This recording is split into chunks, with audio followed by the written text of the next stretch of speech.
इस कार्यक्रम के पुण्यार्जक हैं माता पिता स्वर्गीय श्रीमती जड़ावेल लाधानी, स्वर्गीय श्री नरभेराम गोपाल जी लाधानी, भाई भाभी जी स्वर्गीय श्री प्रफुल्ल चंद्र नरभेराम लाधानी, स्वर्गीय श्रीमती हंसा प्रफुल्ल चंद्र लाधानी की स्मृति में श्री भूपेंद्र लाधानी, श्रीमती शोभना बेल लाधानी, पुत्र पुत्रवधू श्री अतुल लाधानी, श्रीमती शीतल लाधानी, भतीजा भतीजा वधू श्री नरेश लाधानी, श्रीमती पूजा लाधानी, पौत्र केवल लाधानी, निहाल लाधानी, पौत्री वंदना लाधानी एवं समस्त लाधानी परिवार, बक्सरा, गुजरात।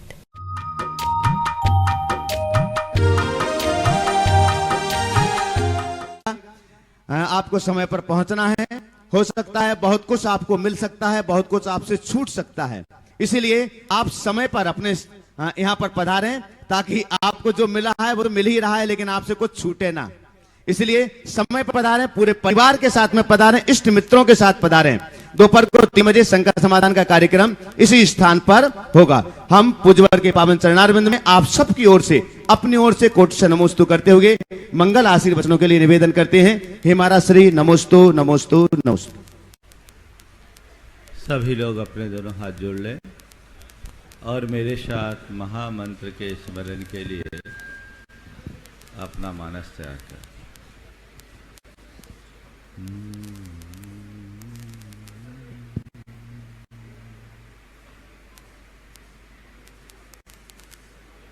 नमो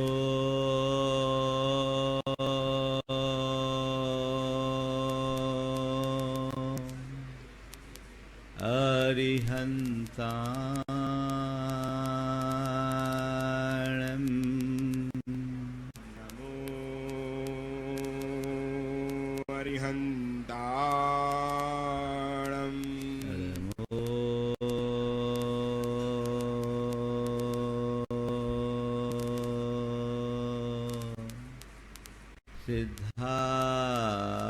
सिद्धाणं नमो सिद्धाणं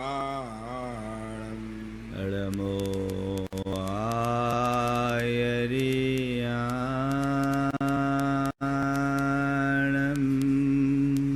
नमो आयर्याणं नमो वज्रायाणं नमो वज्रायाणं नमो लोये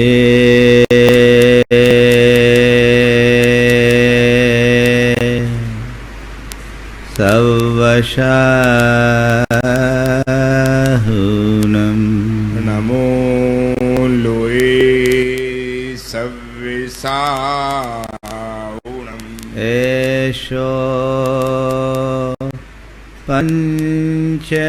पंचनमोयारो ईशो पंचनमो यारो सव्वपावपनाशनो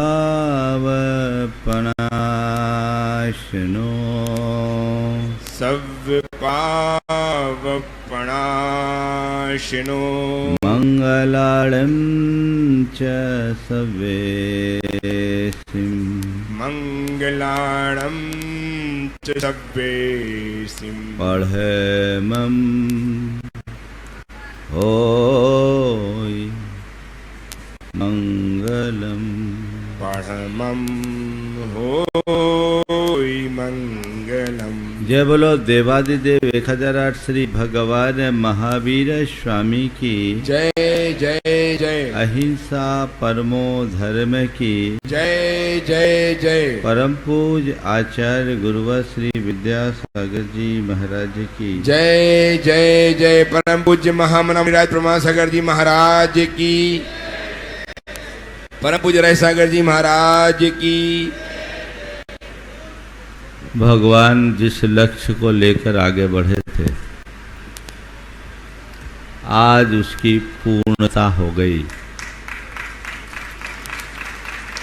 और आप लोगों ने भी एक लक्ष्य लिया था, आज अभी वह पूर्णता की ओर है। हर मनुष्य का लक्ष्य होता है। हम आप साधारण प्राणी कि रोज नए नए लक्ष्य बनते हैं, बनाते हैं, और हम लक्ष्य को बदल भी लेते हैं। एक लक्ष्य पूरा हुआ, उससे पहले दूसरा कार्यक्रम शुरू हो जाता है, होता है। मंदिर बनाने का लक्ष्य सुनिश्चित हुआ, मंदिर बनाए, अब पंचकल्याणक का लक्ष्य बनाया, पंचकल्याणक हो गया, अब आगे का लक्ष्य, आगे का लक्ष्य सबने अपने अपने हिसाब से बना रखा होगा। कईयों के तो रिटर्न टिकट होगी, कईयों का अपना व्यापार व्यवसाय होगा। संसार के जितने भी लक्ष्य हैं वो अस्थायी हैं, और भगवान ने जो लक्ष्य बनाया वो चिरस्थायी है। उनने अपने जीवन के अल्टीमेट गोल को आज अचीव किया। संत कहते तुमने इस संसार में अब तक जितनी भी उपलब्धियां अर्जित की है वह सब क्षणभंगुर है, नाशवान है, और अनंतों बार तुम्हारे द्वारा उसे अर्जित किया जा चुका है। उन उपलब्धियों का कोई अर्थ नहीं। आज भगवान को सिद्धि मिली। सिद्धि का मतलब क्या है? स्वात्मोपलब्धि, अपनी आत्मा की उपलब्धि जीवन की श्रेष्ठतम उपलब्धि है। हमने आज तक एक आत्मा को छोड़कर संसार की अनेकानेक उपलब्धियों को अपनी उपलब्धि मानने का भ्रम पाला, जबकि जीवन की यथार्थ उपलब्धि उसी शाश्वत तत्व की प्राप्ति है। सिद्धि, स्वात्मोपलब्धि, भगवान को उपलब्धि हो गई और भगवान सिद्ध हो गए, वे कृत्य हो गए। अब हमें क्या करना है? मैं आप सबसे कहूंगा, मोक्ष का अंतिम लक्ष्य हम बना भी ले तो आज मिलने वाला नहीं है। मोक्ष तो नहीं मिलेगा ना अभी। हम आपसे कहना चाहेंगे कि मोक्ष का लक्ष्य भले ना बनाओ, पर मोक्ष मार्ग पर चलने का लक्ष्य बना लो, जीवन धन्य होगा। इस जन्म में एक लक्ष्य लेकर जाओ इस पंचकल्याणक के बाद कि भगवान, मैंने 7 दिनों तक आपकी आराधना करके अपने हृदय में जो विशुद्धि जगाई, जो मार्ग पाया, उसके आधार पर मैं आपसे यही कहना चाहूँगा और एक ही भावना भाऊंगा कि अब मैं आपके पथ का अनुगामी बना रहूं, छूटे नहीं। पंचकल्याणक पूरा हुआ, आप कहेंगे निपट गए। क्या करें? निपट गए। निपटे नहीं। अब निपटे नहीं है, बाकी सब काम निपटा के प्रभु की सेवा में अपने आप को अनुरक्त करना है। जिस उद्देश्य से पंचकल्याणक संपन्न किया गया, उस उद्देश्य की पूर्ति होनी चाहिए। मंदिर आपने बनाया, किस लिए बनाया? बोलो, किस लिए बनाया मंदिर? क्यों सौधर्मिन? हाँ, बोलो तो दम से। क्यों कुबेर महाराज, क्यों बनाया मंदिर? हाँ, आराधना के लिए, अपने धर्म ध्यान के लिए, अपने मोक्ष मार्ग को प्रशस्त बनाने के लिए। तो मंदिर तो बना लिया, अब उसका प्रयोजन हमारे साथ जुड़ा रहना चाहिए। अंत तक, मेरे जीवन की आखिरी सांस तक मंदिर का वह प्रयोजन, हमने धर्म ध्यान करने के लिए मंदिर बनाया, हमने मोक्ष मार्ग को प्रशस्त करने के लिए मंदिर का निर्माण किया, अब मंदिर बन गया, मेरा धर्म ध्यान निरंतर बने रहना चाहिए, उसकी निरंतरता जारी होनी चाहिए, वो कम नहीं पड़ना चाहिए। ये लक्ष्य बनाइए, ये ध्येय बनाइए, तब कल्याण होगा। नहीं तो क्या हुआ, भगवान को पधरा दिए, अब फ्री, जिस दिन फुर्सत हो तो ढोक लगा दिए, हाजिरी दे दिए, बाकी भगवान तो मंदिर में अपने मस्त हैं ही। अरे भगवान तो हर पल मस्त हैं, उनकी मस्ती का एक अंश तुम्हारे जीवन में आ जाए तो तुम्हारा जीवन भी मस्त हो जाएगा। अपने आप को मस्त करो, अपने आप को मस्त करो, अपने आप को अध्यात्म के रास्ते पर जोड़ने का संकल्प लो, तभी हम अपने जीवन में कुछ सार्थक उपलब्धि कर पाएंगे। हमारे जीवन की एक बहुत बड़ी दुर्लभता है कि धर्म की भावना उभरती तो है, लेकिन थोड़े ही देर में वापस ठंडी हो जाती है। जब तक धार्मिक वातावरण होता है अलग उत्साह होता है, और जैसे ही वो वातावरण बदला उत्साह बदल जाता है। आज तक जो तुम्हारा उत्साह है कल भी वो दिखना चाहिए कि नहीं, लेकिन दिखेगा क्या, थोड़ा कम, थोड़ा कम। क्यों? क्योंकि आज तक तुम्हारी प्राथमिकता ये महोत्सव था, ये अनुष्ठान था, तुम्हारी प्राथमिकताओं में ये महोत्सव और अनुष्ठान था, तो तुमने सब बातों को गौन करके इसे प्रमुखता दी। तुम्हारी रुचि, तुम्हारा उत्साह, तुम्हारी लगन और निष्ठा उत्तरोत्तर बढ़ी, लेकिन कल से तुम्हारी प्राथमिकताएं बदल जाएगी। बदलेगी कि नहीं? अब दुकान भी आएगा, धंधा भी आएगा, परिवार भी आएगा और सारा संसार आएगा। और जब प्राथमिकता बदल जाएगी तो जो तुम्हारी प्राथमिकता में है वही मुख्य हो जाएगा, बाकी सब बातें गौण हो जाएगी। अब तक का अनुभव यही है ना। तो महाराज वो सब भी तो करना पड़ता है।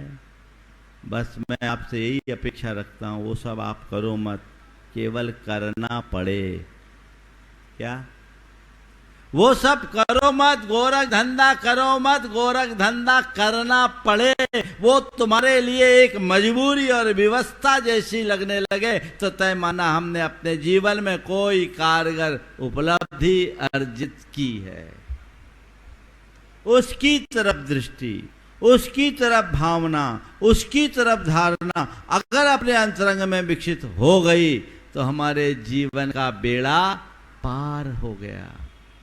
हमें उस तरफ सोचना चाहिए, उस तरफ देखना चाहिए, उसकी ललक अपने अंतरंग में उत्तरोत्तर जगाते रहना चाहिए। प्राथमिकताएं भले बदल जाए, लेकिन मूलभूत लक्ष्य कभी ओझल नहीं होना चाहिए। अंततः मेरा कल्याण तो भगवान की शरण में ही है। जैन जगत के एक महान आचार्य पूज्यपाद हुए, उन्होंने महान महान ग्रंथ लिखे और भक्ति भी की। भक्तियां लिखी, 10 भक्तियां लिखी। एक रोज वो भगवान के पास गए और उन्होंने कहा, भगवान मैंने जब से होश संभाला, आपकी जी भर करके भक्ति की, आज मुझे उसका फल चाहिए। मैंने जब से होश संभाला, आपकी जी भर करके भक्ति की, मुझे आज उसका फल चाहिए। भगवान ने कहा, बोलो पूज्यपाद क्या फल चाहते हो? मैं आपसे पूछता हूं, अगर अचानक भगवान यहाँ प्रकट हो जाए और आपसे कहे कि मैं तुम्हारी भक्ति से प्रसन्न हूं, बोलो भक्ति का क्या फल चाहते हो, तो क्या मांगोगे? बोलो। हाँ, क्या मांगोगे? बोलो तो, कुछ मांगोगे कि नहीं मांगोगे? हाँ, क्या मांगोगे? कोई धन मांगेगा, कोई संपत्ति मांगेगा, कोई संतान मांगेगा, कोई स्वास्थ्य मांगेगा, कोई परिवार मांगेगा, और क्या? मोक्ष मांगोगे? मांगोगे? कहने को मांग लोगे, लेकिन मुझे मालूम है भगवान कहेंगे कि चलो मैं मोक्ष दे रहा तो तुम कहोगे थोड़ा घर फोन कर लेने दो। अचानक कहाँ, हम तो अभी उसके लिए प्रिपेयर्ड ही नहीं है। न जाने आप क्या क्या मांगो, आपकी मानसिकता में क्या क्या हो, लेकिन आचार्य पूज्यपाद ने जो मांगा वो अद्भुत था। आचार्य पूज्यपाद ने कहा भगवान मैंने जब से होश संभाला आज उसका फल चाहता हूं। फल में क्या चाहते हो? तो कहते हैं आबाल्या जिन देव देव भवतः श्रीपादयो सेवया सेवा शक्त विनेय कल्पलतया कालोद्यावद्वतः ताम तस्या फलमर्थये तदधुना प्राण प्रयाणच्छने तन्नाम प्रतिबद्ध वर्ण पठने कंठोस्त्वकुंठो मम। हे भगवान, मैंने जब से होश संभाला तब से आपकी भक्ति की और उस भक्ति के फल स्वरूप मैं केवल एक ही कामना करता हूं। क्या करते हो भगवान? एक कृपा चाहिए। क्या कृपा चाहिए? बस इतनी सी कृपा कर दो कि जब मेरे प्राण निकलने को हो तो मेरा कंठ आपके नाम स्मरण में अवरुद्ध न हो।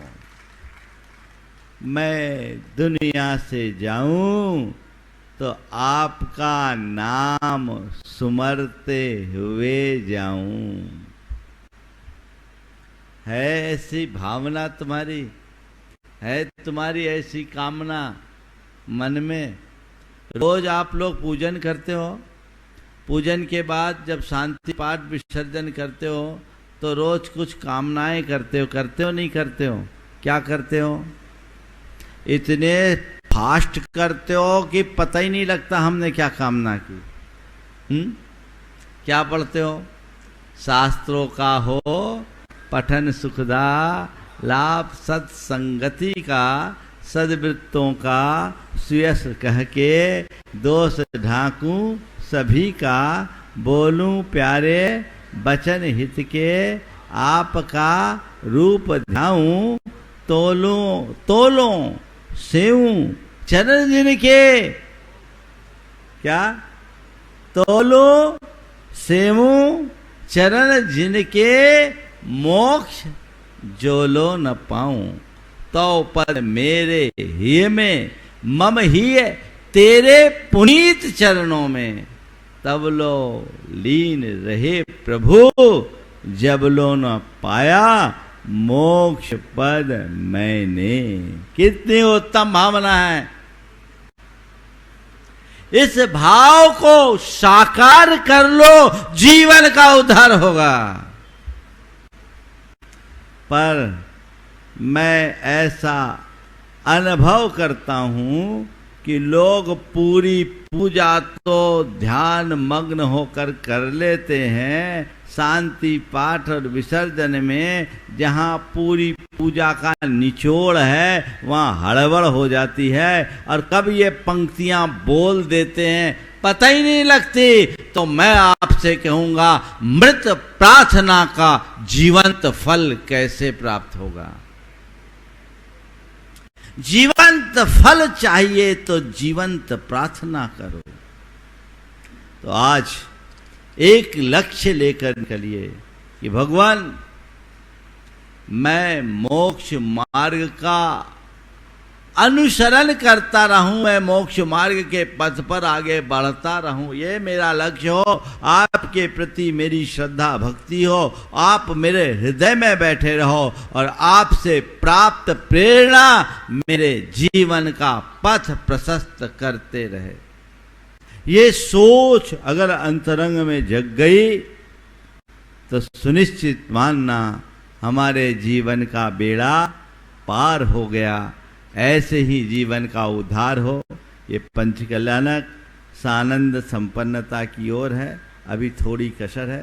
पंच कल्याणक तो हो गए, पर इसे पूरा नहीं मानूंगा जब तक भगवान वेदी में विराजमान न हो जाए, कलशारोहण न हो जाए, ध्वजारोहण न हो जाए, तब ये पंच कल्याणक पूर्ण होगा। लेकिन परम पूज्य गुरुदेव के आशीर्वाद से यह सब कुछ पूरा हो गया, शेष बातें भी पूरी होगी। मैं पंच कल्याणक का आशीर्वाद तो आज मध्याह्न में जब शंका समाधान है उस समय आप सबको बीच दूंगा। आप इसी उत्साह और उमंग के साथ पूरा करते रहें, जिससे ये जीवन का सुलाभ सबको हो। धनबाद की जैन समाज, धैया की छोटी सी समाज, पूरा धनबाद इसमें सहभागी बना, लेकिन छोटी सी समाज ने जिस उत्साह और तत्परता का परिचय दिया है उसने बड़ा काम किया है। मेरा सभी के लिए आशीर्वाद है, आपके मेरा सभी को आशीर्वाद है। प्रतिष्ठाचार्यों में ब्रह्मचारी अशोक भैया, अभय भैया और उनके साथ सुदर्शन जी और अमित जी ने अपना बहुत महत्वपूर्ण योगदान दिया, और उनके साथ साथ दो प्रतिष्ठाचार्य आपके यहाँ और आ गए, कमलकांत जी और ब्रह्मचारी संजय जी। ये भी एक योग है, ये बहुत अच्छा कार्य हुआ। सभी लोग जब तत्परता से जुटकर काम करते हैं तभी हम किसी कार्य को अच्छे अंजाम तक पहुंचा पाते हैं। इसके साथ ही जितने लोगों ने प्रत्यक्ष और परोक्ष रूप से इस कार्यक्रम में अपनी सहभागिता दी है, मैं उन्हें बहुत बहुत आशीर्वाद देता हूं, इस भाव के साथ कि वे इसी तरीके से अपनी धार्मिक भावना को बढ़ाकर काम करें। यहाँ छोटी समाज होकर के भी बहुत तत्परता से काम किए। कुछ परिवारों की तो बड़ी भूमिका रही, गोधा परिवार ने तो कमाल कर दिया, हर कार्य में गोधा परिवार अग्रणी भूमिका निभाया है, ऐसे ही निभाना चाहिए। बाकलीवार परिवार ने भी महत्वपूर्ण भूमिका यहाँ निभाई है, और अन्य जो भी परिवार, गंगवाल परिवार, शाह परिवार, जितने परिवार जुड़े सब अपने आप में शहंशाह होकर के काम किए हैं। सभी लोगों को मेरा बहुत बहुत आशीर्वाद है। जितने लोग इस कार्यक्रम से प्रत्यक्ष परोक्ष रूप से जुड़े, मैं मध्याह्न में अपना आशीर्वाद दूंगा। आज एक महत्वपूर्ण कड़ी जुड़ी, जैसा अभी मुझे बताया गया, यहाँ 7 जिनालयों के जिन बिंबों की प्रतिष्ठा हुई, ये अपने आप में रिकॉर्ड है, और भारत से बाहर के जिन बिंब भी यहाँ पर प्रतिष्ठित हुए हैं। और आज एक बहुत महत्वपूर्ण कड़ी जुड़ी वर्जीनिया से भाई दुर्लभ जी जैन और येन दत्त जैन, दोनों एक बार पुनः मंच पर आ जाएं तो बहुत अच्छा होगा। आ जाओ। ये वाशिंगटन डीसी वर्जीनिया में, वहाँ पर भव्य जिनालय बनाया, कितना बड़ा काम किया। भारत में मंदिर का निर्माण करना और 7 समुंदर पार मंदिर के निर्माण करने में जमीन आसमान का अंतर है। यहां सामने आ जाओ।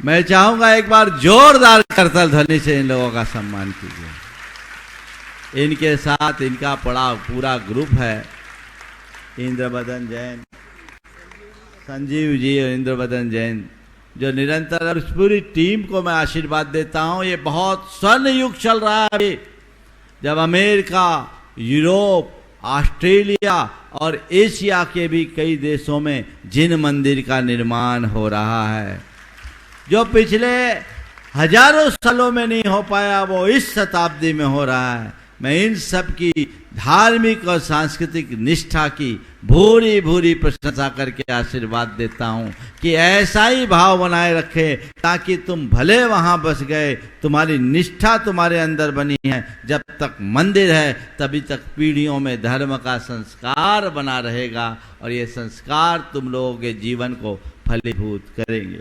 और इसके साथ ही आज ये भाई गुणायतन से शिरोमणि संरक्षक के रूप में जुड़े हैं। इन्होंने अपनी पीढ़ियों को गुणायतन और सम्मेद शिखर से जोड़ लिया। बंधुओं, धन तो बहुत लोग कमाते हैं, लेकिन अपनी पीढ़ियों की चिंता करने वाले लोग कम होते हैं। पीढ़ियों के लिए पैसों की चिंता करने वाले लोग फिर भी मिल जाते हैं, पर पीढ़ियों के जीवन में धर्म और पुण्य बना रहे, ऐसी चिंता करने वाले लोग बहुत कम होते हैं। हमें इनसे सीखना चाहिए। अभी दुर्लभ भाई से मैंने बात की तो उन्होंने एक बहुत अच्छा वाक्य कहा। बोले महाराज हमारी इच्छाएं इतनी सीमित हैं कि हमारे पास बड़ा संतोष है और जो है वो बहुत है। बस ऐसी सोच मनुष्य अपने भीतर विकसित कर ले तो थोड़े में भी महान लाभ ले सकता है, और जिनकी अंतहीन इच्छा हो वो जीवन में कुछ नहीं कर सकते। आज भारत से बाहर रहते हुए भी इन लोगों ने जिस धार्मिकता का परिचय दिया है वो बहुत सराहनीय है। मैं इन्हें आशीर्वाद देता हूँ इस भाव से कि ऐसी ही भावना उत्तरोत्तर बनी रहे और अपने जीवन को मोक्ष मार्ग पर लगाकर आगे बढ़ सके। इस शुभ भाव के साथ अभी चूँकि हवन आदि होना है और सारे कार्य समय पर ही पूरा होना है। आज सारा सब कुछ महामस्तकाभिषेक वगैरह भी सब सुबह ही है। शाम को शंका समाधान है और उसके बाद की शंका का समाधान भी आप लोगों को समय पर मिल जाएगा। इसलिए सब काम तय समय पर पूरा करने में ही सार है। बोलिए परम पूज आचार्य गुरुवर श्री विद्यासागर जी महाराज। इस कार्यक्रम के पुण्यार्जक थे माता पिता स्वर्गीय श्रीमती जड़ावेल लाधानी, स्वर्गीय श्री नरभेराम गोपाल जी लाधानी, भाई भाभी जी स्वर्गीय श्री प्रफुल्ल चंद्र नरभेराम लाधानी, स्वर्गीय श्रीमती हंसा प्रफुल्ल चंद्र लाधानी की स्मृति में श्री भूपेंद्र लाधानी, श्रीमती शोभना वेल लाधानी, पुत्र पुत्रवधू श्री अतुल लाधानी, श्रीमती शीतल लाधानी, भतीजा भतीजा वधू श्री नरेश लाधानी, श्रीमती पूजा लाधानी, पौत्र केवल लाधानी, निहाल लाधानी, पौत्री वंदना लाधानी एवं समस्त लाधानी परिवार बक्सरा गुजरात।